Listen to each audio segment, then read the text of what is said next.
યુહાનના શુભ સંદેશમાંથી પાઠ 20મો અધ્યાય કડી 1-2 અને 11-18। અઠવાડિયાને પહેલે દિવસે વહેલી સવારમાં હજી અંધારું હતું ત્યાં જ મગદલાની મરિયમ કબર આગળ આવીને જુએ છે તો કબર ઉપરથી પથ્થર હટાવી લીધો હતો। આથી તેણે દોડતા સિમોન, પીટર અને ઈસુના બીજા વાલા શિષ્ય પાસે જઈને તેમને કહ્યું, પ્રભુને કબરમાંથી બહાર કાઢી લીધા છે અને ક્યાં રાખ્યા છે એની અમને ખબર નથી। પણ મરિયમ બહાર કબર પાસે રડતી ઊભી રહી। રડતા રડતા તેણે કબરમાં નીચા નમીને જોયું તો ઈસુનું શવ જ્યાં મૂકેલું હતું ત્યાં સફેદ વસ્ત્રધારી 2 દેવદૂતો બેઠેલા હતા, એક ઓશિકે અને બીજો પાંગતે। તેમણે તેને પૂછ્યું, બાઈ, તું કેમ રડે છે? તેણે કહ્યું, કારણ તેઓ મારા પ્રભુને લઈ ગયા છે અને તેમને ક્યાં રાખ્યા છે તેની મને ખબર નથી। એટલું કહીને પાછું ફરીને જોતા તેને ઈસુ ઊભેલા દેખાયા, પણ એ ઈસુ છે એમ તે ઓળખી ન શક્યો। ઈસુએ તેને કહ્યું, બાઈ, તું કેમ રડે છે? તું કોને શોધે છે? આ માડી છે એમ ધારીને તેણે કહ્યું, ભાઈ, તમે જો એમને ઉપાડી ગયા હો તો મને કહો કે તમે તેમને ક્યાં રાખ્યા છે, એટલે હું તેમને લઈ જઈશ। ઈસુએ તેને કહ્યું, મરિયમ। એટલે તે તેમના તરફ ફરીને હિબ્રુમાં બોલી ઉઠી, રબુની, અર્થાત ગુરુજી।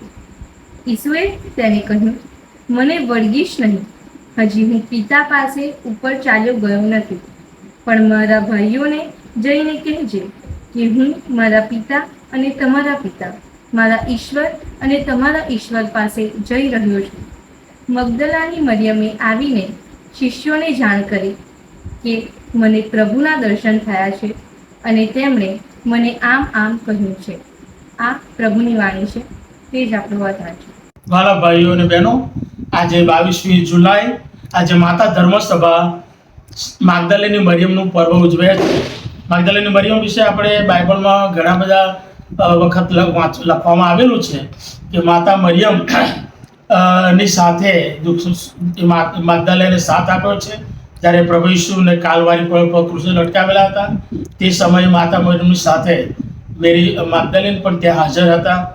જે જ મેરી મેગદલીને પ્રભુ ઈસુના અત્તરથી પગ ધોઈને પોતાના બાળથી તેને લૂછ્યા હતા। એટલે ઘણી બધી સેવાઓ મગદલેની મરિયમે પ્રભુ માટે કરી છે અને એ જ્યારે ઉજવી રહ્યા છે ત્યારે આપણે આજના સંદેશમાં જોઈએ છે કે પ્રભુ ઈસુના સજીવન થયા પછી પ્રથમ દર્શન તેઓ મગદલેની મરિયમને આપે છે। એ મોટામાં મોટો એનો બદલો છે કે જે સેવા એણે પ્રભુ ઈસુની કરી એના બદલામાં એને પ્રભુ ઈસુએ પ્રથમ દર્શન સજીવન થયા પછી એના પ્રથમ દર્શન આપીને એમને એમનો બદલો એમણે પૂરો પાડ્યો છે।